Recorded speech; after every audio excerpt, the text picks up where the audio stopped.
Hello दोस्तों, कैसे हैं सब लोग। Welcome to Bhatia classes. अब आज जो हम चैप्टर बेटा देखने जाएंगे वो है क्लास 10th का चैप्टर 2। नाम है पॉलिनोमियल्स। पॉलिनोमियल्स।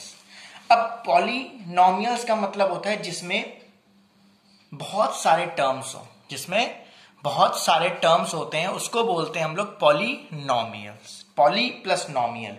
पॉली मतलब बहुत सारे और नोमियल मीन्स टर्म्स, तो पॉलिनोमियल मिलके क्या बनेगा, बहुत सारे इसमें टर्म होते हैं। इसके बारे में आपने थोड़ा बहुत जान चुके होंगे ऑलरेडी आप क्लास 9th में, फिर भी हम लोग उस चीज को रिवाइज कर लेते हैं। इसमें दो चीजें होती हैं, आपको पता होता है, वेरिएबल्स और कांस्टेंट।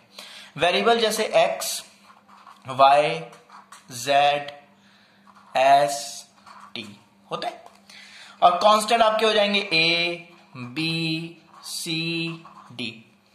वेरिएबल ज्यादातर लास्ट के टर्म्स लिए जाते हैं और कांस्टेंट हमेशा आगे की टर्म। मतलब कांस्टेंट मतलब ये समझ लीजिए जैसे नंबर्स होते हैं 1 2 3 4 5 6 7 8 नंबर्स होते हैं, ठीक है, जो चेंज नहीं होते हैं। और वेरिएबल्स क्या हैं, जो ये चेंज होते रहते हैं according to the condition, according to the question given, उसके अकॉर्डिंग क्या होते रहते हैं, चेंज होते रहते हैं, ठीक है। कांस्टेंट बेसिकली नंबर्स होते हैं, है ना, और वेरिएबल्स भी नंबर्स होते हैं बट इनकी वैल्यू चेंज होती रहती है, कांस्टेंट की वैल्यू फिक्स्ड रहती है, ठीक। अब देखिए हम लोग जो करते हैं, हमारी जो पॉलिनोमियल है वो पी ऐसे डिनोट करी जाती है, पी एक्स के लिए, पी एक्स के फॉर्म में डिनोट करी जाती है, ठीक। अब इसमें हम लोग को लिखना क्या होता है, देखिएगा इसको लिखने का तरीका ऐसे होता है, पहले सबसे बड़ा टर्म आता है, फिर छोटा टर्म, फिर छोटा टर्म, फिर छोटा टर्म, फिर छोटा टर्म, फिर लास्ट में कांस्टेंट, ठीक है ना। पॉलिनोमियल लिखने का तरीका होता है, पहले आता है सबसे बड़ा टर्म, फिर उससे छोटा टर्म, फिर उससे छोटा टर्म, फिर उससे छोटा टर्म, फिर चलता जाएगा, फिर लास्ट में आता है कांस्टेंट, लास्ट में आता है कांस्टेंट। इस तरह से हम लोग को पॉलिनोमियल लिखी जाती है। मैं दिखा देता हूं पॉलिनोमियल लिखने का तरीका। जैसे हमारे पास है ए एक्स लिखा हमने, ठीक है, ए एक्स की पावर एन है, फिर ए वन की एक्स की power n minus one, a two x power n minus two, चलता जाएगा, लास्ट में हमारे पास कांस्टेंट कोई बी आ जाएगा। मान लीजिए लास्ट में हमारे पास क्या रहेगा, कोई कांस्टेंट रहेगा। तो इस तरह से लिखा जाता है, इस तरह से लिखा जाता है, ठीक है। अब लिखा देखिए, समझ लीजिए फिर से, पहले सबसे बड़ा टर्म, सबसे बड़ी पावर वाला टर्म आएगा, फिर छोटी पावर वाला टर्म, फिर उससे छोटा, फिर उससे छोटा, फिर उससे छोटा, फिर लास्ट में कांस्टेंट नंबर आता है। और बड़ा और छोटा टर्म कैसे देखा जाता है, बाय देयर पावर, एक्स के ऊपर कितनी पावर है, एक्स के ऊपर कितनी पावर है। चलिए फिर इक्वेशन लिखने से पहले, बड़े से छोटे जानने से पहले हम लोग पहले डिग्री सीख लेते हैं। डिग्री क्या होती है, डिग्री आपने पढ़ा होगा 9th का, फिर भी रिवाइज करता हूं। Highest power of variable, highest power of variable. जैसे मैंने लिखी हाईएस्ट पावर ऑफ वेरिएबल होता है, ठीक है। अब हाईएस्ट पावर ऑफ वेरिएबल जैसे मैंने लिखा, मान लो x3 प्लस 3, तो इसकी हाईएस्ट पावर क्या है 3, तो डिग्री क्या हो जाएगी इसकी 3। मैंने लिखा, क्या ये इक्वेशन सही है, आप बताइए, क्या जो मैंने इक्वेशन लिखी है क्या वो सही है, गलत है। मैंने क्या सिखाया था आपको, क्या बोला था अभी मैंने, जो इक्वेशन होती है वो इक्वेशन को कैसे लिखा जाता है, सबसे बड़ा, फिर छोटा, फिर छोटा, फिर छोटा। आपको दिखाता हूं मैं, x cube plus x square plus x plus 2, इस तरह से देखिए, सबसे पहले बड़ी पावर, फिर उससे छोटी, फिर उससे छोटी, फिर कांस्टेंट। तो इसकी हाईएस्ट, इसकी डिग्री क्या होगी, हाईएस्ट पावर क्या है 3, तो डिग्री क्या हो जाएगी 3। देखिए x square plus x plus 2, इसमें हाईएस्ट पावर क्या है 2, तो इसकी डिग्री क्या हो जाएगी 2।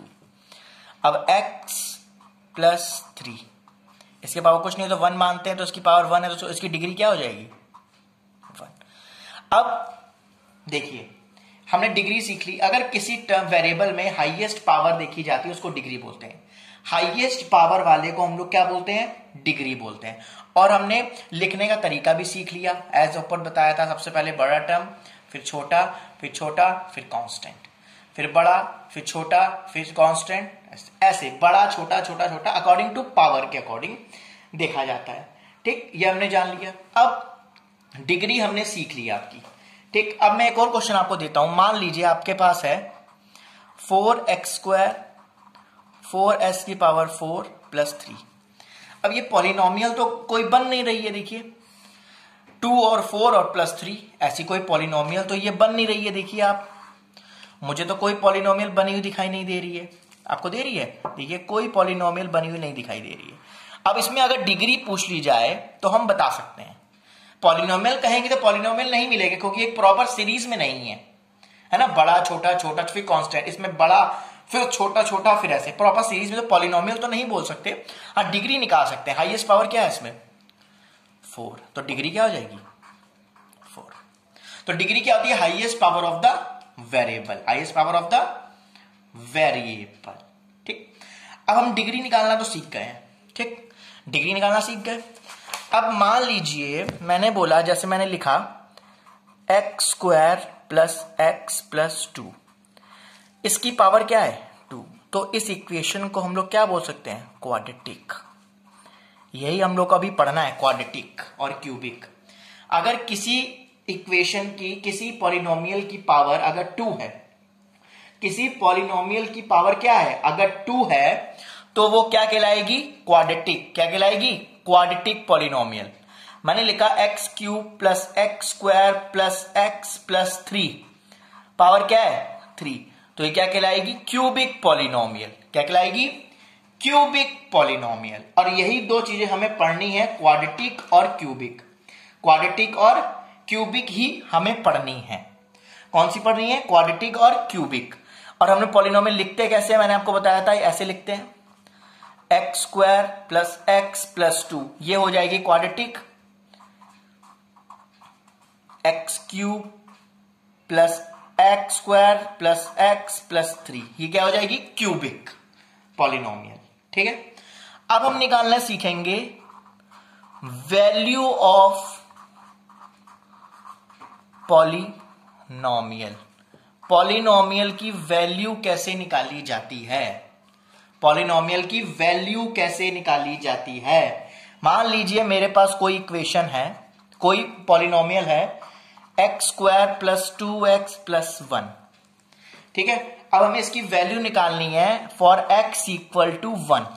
x इक्वल टू 1 के लिए हमें इसकी वैल्यू निकालनी है, तो क्या करेंगे? x की जगह पे क्या रखेंगे? 1 रखेंगे।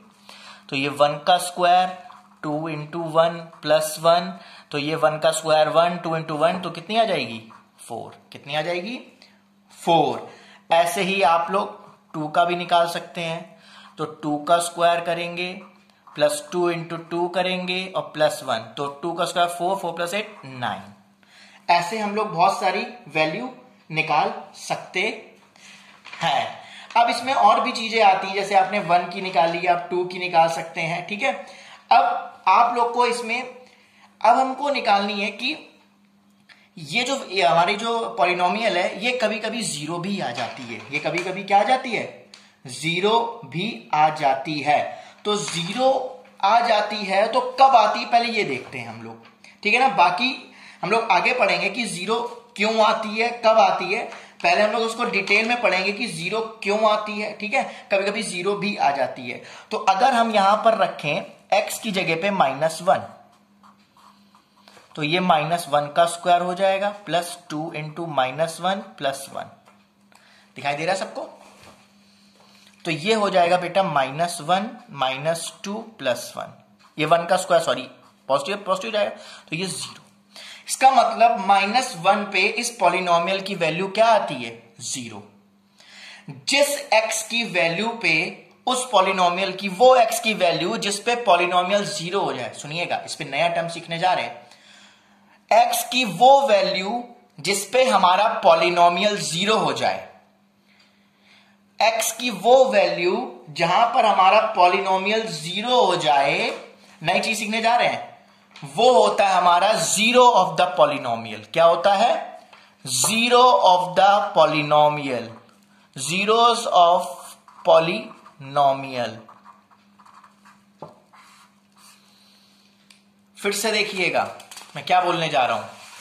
अगर कहीं पे वो एक्स की वैल्यू जिस पे हमारा पॉलिनोमियल जीरो आ जाए वो क्या कहलाता है? Zero of the polynomial. तो x -1 पे क्या आया था? जीरो। तो ये क्या आएगा? Zeros of polynomial. तो -1 क्या हो जाएगा? Zeros of polynomial. -1 क्या हो जाएगा? Zeros of polynomial. x की वो वैल्यू जिस पे हमारी पॉलिनोमियल जीरो हो जाए उसको बोलते हैं हम लोग जीरोस ऑफ द पॉलिनोमियल। क्या बोलते हैं? Zeros of the polynomial. ये ध्यान रखिएगा, ठीक है ना। और एक चीज और बता दूं, जितनी डिग्री होगी, जितनी हमारी डिग्री होगी उतने ही हमारे जीरोस निकलेंगे। ये ध्यान रखिएगा। Degree of polynomial, degree of polynomial, degree of polynomial is equal two zeros of polynomial. जितनी ज्यादा डिग्री होगी उतने हमारे पॉलिनोमियल ही निकलेंगे, ठीक है। जैसे एग्जांपल लेते हैं x² + 3x + 2। अब इसके अगर मैं जीरोस निकालने हैं, एक तरीका आपने सीखा था इसको सॉल्व करने का, ऐसी इक्वेशन को फैक्टराइज करना सीखा था। तो जब इसको हम फैक्टराइज करेंगे तो इसके फैक्टर आएंगे x + 1 और x + 2। तो अगर हम इधर -1 रखेंगे तो जीरो हो जाएगा, -2 रखेंगे तो जीरो हो जाएगा। तो इसके -1 और -2 क्या हो जाएंगे? Zeros of polynomial. तो इसका मतलब क्या है? डिग्री कितनी है? 2। तो जीरोस भी कितने निकले? 2। जीरोस भी निकले 2। अगर हमारी डिग्री 3 है तो जीरोस भी हमारे कितने निकलेंगे? 3 निकलेंगे। तो ये चीज इंपॉर्टेंट चीज है, ध्यान रखिएगा स्टार वाली, कि जितनी डिग्री होगी पॉलिनोमियल की उतने ही जीरोस निकलेंगे उसके, उतने ही जीरोस निकलेंगे उसके। इसको आप फैक्टराइज करके आपने चेक कर लिया। अगर आपको फैक्टराइज नहीं आता है, नो प्रॉब्लम, आप अपने अकॉर्डिंग वैल्यू पुटअप करके चेक कर लीजिए। पेपर में छोटी वैल्यू वाला क्वेश्चन ही दिया जाएगा, या तो -2, -1, 2, 1, 0, मतलब ज्यादा बड़ी रेंज नहीं दी जाएगी। आप हिट एंड ट्रायल मेथड से चेक कर सकते हैं, ठीक है ना। ऐसी कोई प्रॉब्लम नहीं है। ये मैंने आपको बताया कि फैक्टराइजेशन से भी हम लोग पता कर सकते हैं। अगर ये मैंने डिग्री 2 के अकॉर्डिंग बताया है, अगर 2 डिग्री है ना, तो मैंने आपको एग्जांपल दिया है कि जितनी डिग्री होगी उतने ही जीरोस निकलेंगे। क्योंकि अगर मैं एक एक करके चेक करता थोड़ा लंबी हो जाती है हमारी क्लास, तो उससे बचने के लिए हमने इसको फैक्टराइज कर लिया। आप hit and trial method use कर सकते हैं। तो जितनी डिग्री होगी उतने ही जीरोस निकलेंगे। कभी कभी टेस्ट में क्वेश्चन आ जाता है कि how many zeros this polynomial will have. अगर उसकी डिग्री 2 है तो 2 जीरोस, 3 है तो 3 जीरोस, 4 है तो 4 जीरोस। जितनी डिग्री होंगी उतने जीरोस होंगे। ये आपको बात समझनी है, ठीक है ना। ये बात याद रखिएगा, जितनी डिग्री उतने जीरोस। ओके, अब हम सीखने जा रहे हैं ज्योमेट्रिकल, इस पे भी क्वेश्चन आता है, geometrical meaning of zeros. Geometrical meaning of zeros, geometrical meaning of zeros क्या होता है हमें ये देखना है, ठीक है। ज्योमेट्रिकल मीनिंग ऑफ जीरोस देखिएगा। मान लीजिए हमने कोई इक्वेशन ली, क्या ली? मान लीजिए हमने कोई इक्वेशन ली, ये देखिए, जब तक आप ये देखिए, मान लीजिए आपने कोई इक्वेशन ली, ठीक है। इक्वेशन लेने के बाद हमने उसको सॉल्व करना स्टार्ट किया। अब हम इक्वेशन लेते हैं, देखिएगा हमारे पास इक्वेशन है लेट, ठीक है। लेट हमने किया px वेरिएबल कोई, ठीक है ना, px कोई वेरिएबल। तो px क्या हो जाएगा? हमारे पास इक्वेशन मान ली हमने x² + 3x + 2, एक इक्वेशन मान ली। अब ये इंडिपेंडेंट वेरिएबल है तो px को हम मान लेते हैं y, ठीक है ना। तो किसके इक्वल हो जाएगा? ये x² + 3x + 2, ठीक। मैंने बताया ना हिट एंड ट्रायल मेथड से चेक करते हैं हम लोग। कुछ इसके जीरोस निकालते हैं, कुछ इसके जीरोस निकालते हैं। तो कैसे निकालेंगे देखिएगा, हमने यहां ऐसे टेबल बना ली, देखिएगा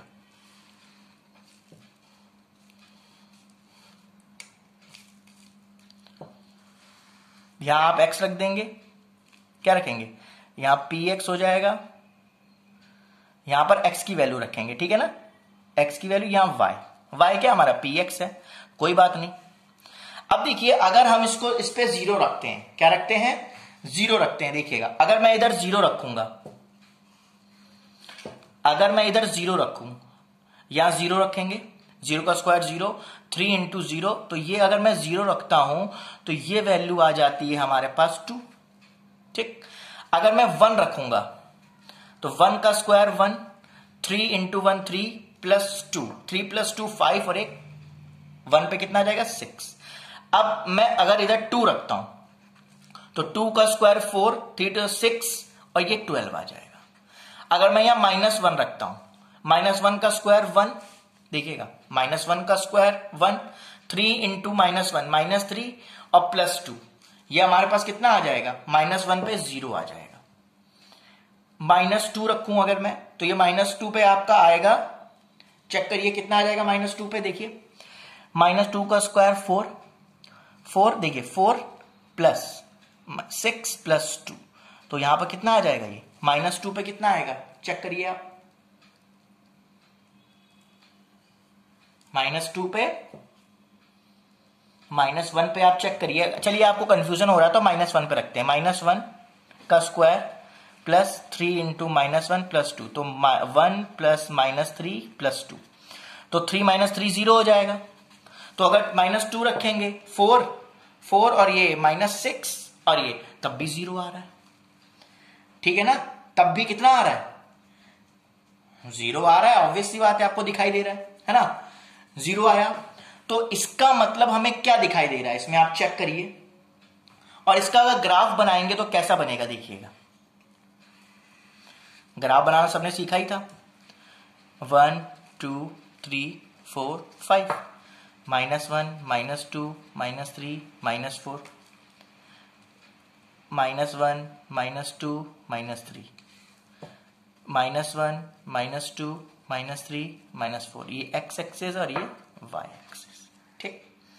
अब देखिएगा कि हमारा जो ग्राफ बनेगा, पहला क्या है, -2, 0, ये हो जाएगा पॉइंट, -1, 0, ये हो जाएगा पॉइंट, दूसरा क्या है 0, 2, ये तो पॉजिटिव है, +1 +2, वेट करिए हम आपको साफ साफ करके बना के दिखाते हैं, आप कंफ्यूज मत होइए।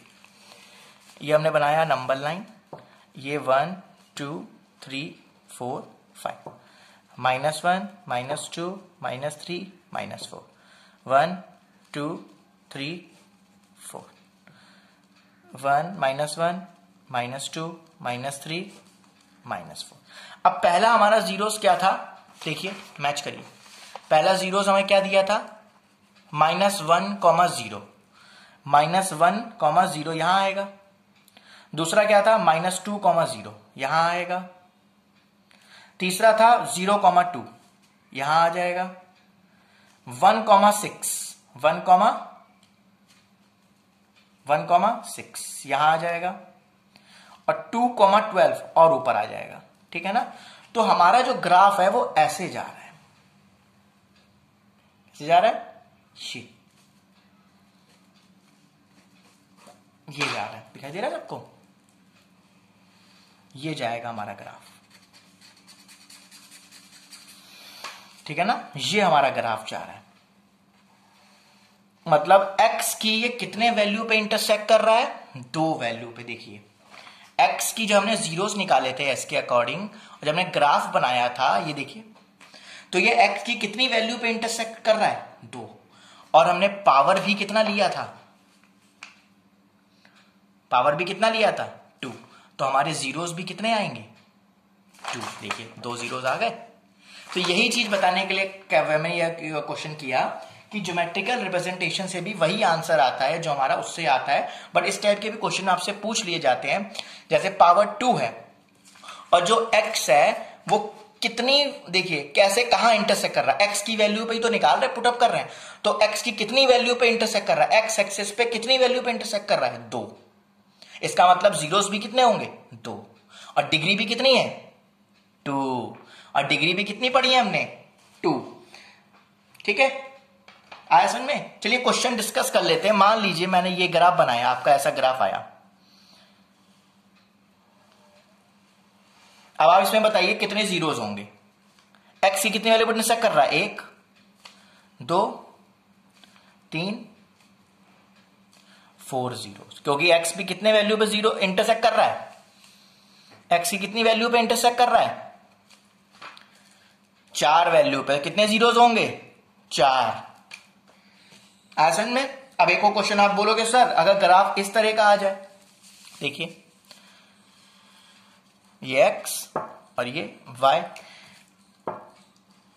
आ सकता है ऐसा ग्राफ, तो कितने, x की कोई भी वैल्यू पे इंटरसेक्ट नहीं कर रहा है, तो जीरोस कितने हो जाएंगे, 0, एक भी जीरो नहीं रहेगा, एक भी जीरो नहीं रहेगा, एक भी जीरो नहीं रहेगा, एक भी जीरो नहीं रहेगा।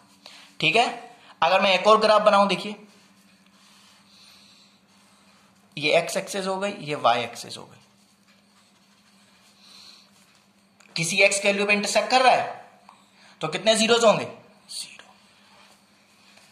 जितनी x की वैल्यू पे वो इंटरसेक्ट करेगा, अगर x के फॉर्म में दिया है तो ऑब्वियस सी बात है x की, अगर y के फॉर्म में दिया है तो ऑब्वियस सी बात है y की, है ना, तो वही चीज होगी हमारे पास।